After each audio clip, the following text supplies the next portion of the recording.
Welcome to the Real Board Loft. I'm Trip Forman. Today we have Jason Forrest with us. Jason helps us out at Waterman's Retreat. So if you ever come here and you're looking to stay in the Outer Banks and surf Cape Hatteras, Waterman's Retreat is a great option. Jason's going to be the guy meeting and greeting you. And but today, Jason's going to get up with us and talk about the FireWire Machado Glazer. And Jason, what size were you riding out there? This is a 5.5 Glazer. And what are the dimensions? This one is 5.5, 19.7/8, 2 and 9/16, 30.9, so 31 liters. Okay, and how does that compare in your height and weight?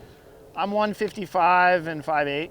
Okay, Yeah. and how does that compare to what you're riding like in short boards Yeah. and like all that stuff? So I have a Sci-Fi 2.0 that's 27.5 liters. Okay. And I love that board. It's like perfect size. And when I went online and looked at this, Rob recommended sizing up like 3 liters. Yep. So this was the perfect size up All from right. that 27.5 Sci-Fi 2.0. And actually the timing on getting together with you and talking about this board is like perfect. I was actually Yeah. just listening to that Wire Yeah, podcast with right, Chris right. and Rob, and it's really cool to hear the lineage of this thing, like Right. tying it back to the Biscuit and tying it back to the the Machado single fin Yeah, as well, yeah. like through the Merrick boards.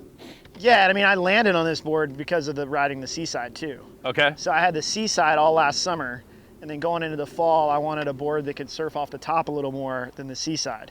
Yep. So passed on the Seaside and picked this up, and it pretty much did exactly what they said it would do. Yeah, and I mean, looking at it, like the concept is really cool, and like hearing Rob talk about it, like, taking something like the Biscuit, which got its name based on its shape, right? Right. It's just like a short, wide, like super thick and chunky biscuit Yeah. of foam. And that's and sorta then what this is. board is a refined evolution of Yeah. it, like having a much thinner, adding a little bit more rocker, kind of Right. streamlining it, Right. and making it a little bit more obviously, or a little Yeah. bit to a lot more modern than Right. the Biscuit, but still having that wide, stable platform on it. Yeah.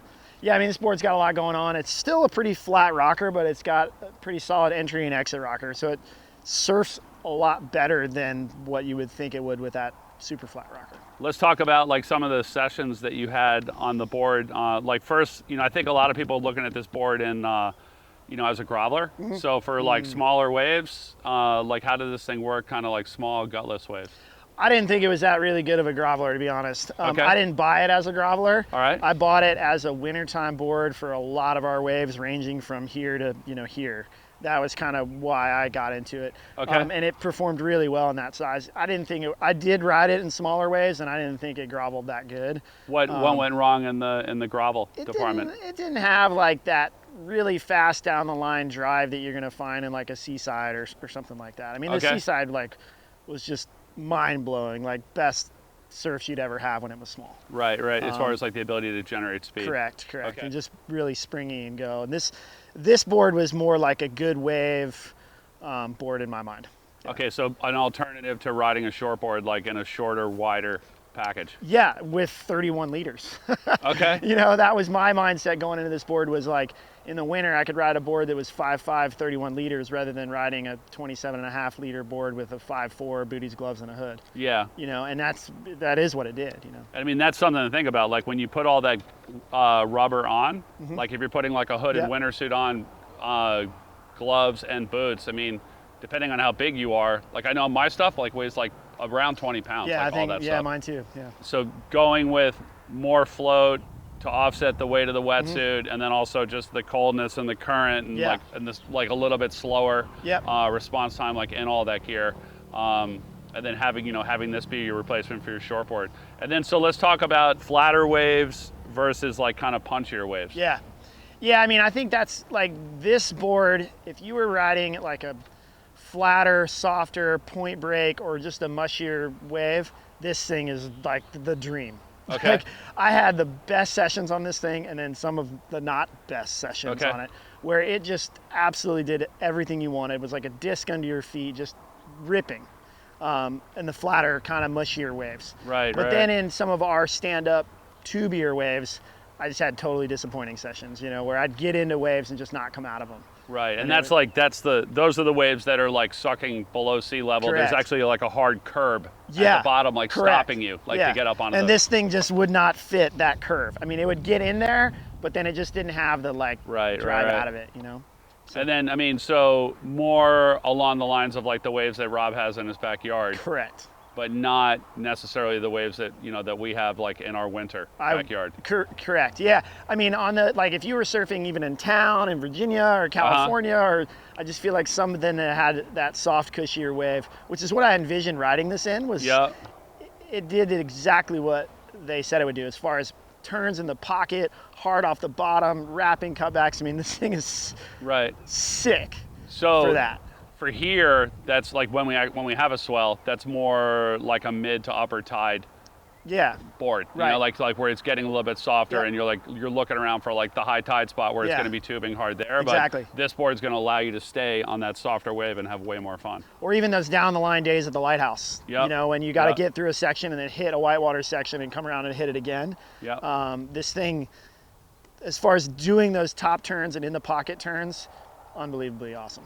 So like where's the middle ground, like where it jumps from being awesome to not so awesome? Is it like down the line with some like kind of more almondy tubes, like it's good in that, but then like when it just starts dredging, you feel the flatness? Yeah, I mean down the line almondy tubes, like if you're pumping into it and getting into it, you're gonna be good. Like I had some great tubes on this thing for sure. But the days it didn't go well were like kite point, dredging, you know, back doors, bottoming out, where you kind of make the drop, but the flatness was sometimes an air drop into it, and then you're trying to generate your speed. Those were the downsides. I mean, I think everybody's at some point or another has felt that, you know, because you get on a roll with a board and you're just like, oh my God, I feel like I can make this thing work in anything. And then you get in a condition like that, you're like, this board doesn't work in this. Yeah, I mean, I would say this board is the ultimate quiver board that you pull out when those conditions are right, and you will have the best session. The best session. Let's talk about the fins. Yeah. So at first I didn't get the Machado fins, so I rode it for a couple weeks without the Machado fins, and that was a mistake. Like it surfed well, but not up to its real performance level. Once I put the Machado fins in, then the board kind of catapulted into another realm. I think if you're getting this board, you might as well go ahead and plan on 100% getting the fins that are made for this board, because the bottom's, you know, unique and different. The fins are, you know, pretty big template and narrow up top.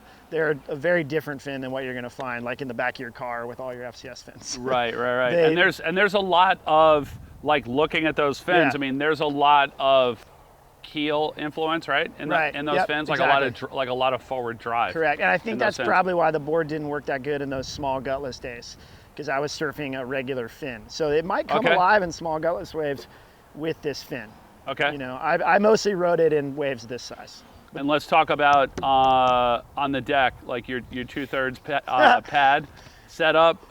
You actually had an interesting comment. Like, tell us about why you think this pad ripped off and what you would do different if you put a different pad on it. I think it's a great point for someone who's buying this board.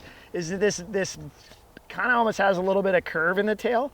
You can see it, and this pad never really stuck on right, because this kicktail is so big and stiff that it didn't flex kind of around that round pad. So when you get this board, you're gonna want a pad, because I think Jeffrey has a clip of me stepping off the tail of this thing. Oh my God! Jason just had the sickest drop ever. Almost every time my foot was like right on the pad. Yep. For sure on the pad. But just get a pad that's, you know, smaller, so that it flexes on this kind of round tail. Yeah, because that tail is tapering in every single direction back there. So that big thick pad just never really stuck on. So yeah, I lost the pad on like 2 sessions ago, and I was gonna glue it back on, but that works just. And you said Grace Suter has it in her She still purse. has that one piece of the pad? Yeah, she said she was gonna bring it by the house, but I haven't seen it yet. Well, hey Jason, I want to thank you for actually, you know what? Let's talk about one more thing. Yeah. Let's talk about the construction. Yeah. Right. So absolutely. helium construction, no, LFT. LFT construction. Yep. What, you know, how many sessions do you have on that board? Oh gosh, probably 30 or 40 sessions on this board, at least, or not more. And I mean, I don't know if you can tell in the images, but there's really no heel dings. I don't know how much you can see that. There's a couple head dings on the bottom, but those are gonna happen surfing shore break and taking the board to the head. Yep, pretty much. But yeah, the deck, I mean, It's in great 30, shape. 40 sessions is Yeah. in really good shape compared to a poly. Yeah, and I have a couple boards in that LFT construction and the helium construction with the Seaside, and yeah, I'm a big fan of this for waves that have a little bit of push, you know, Okay. for sure. Awesome. Well, Jason, thank you for joining us. If any of you out there have any questions on the FireWire Machado Glazer, or you'd like to place an order for one, you can always reach us at the shop. Phone number is 252-987-6000, or you can look us up online, realwatersports.com/surfing. Thanks for tuning in.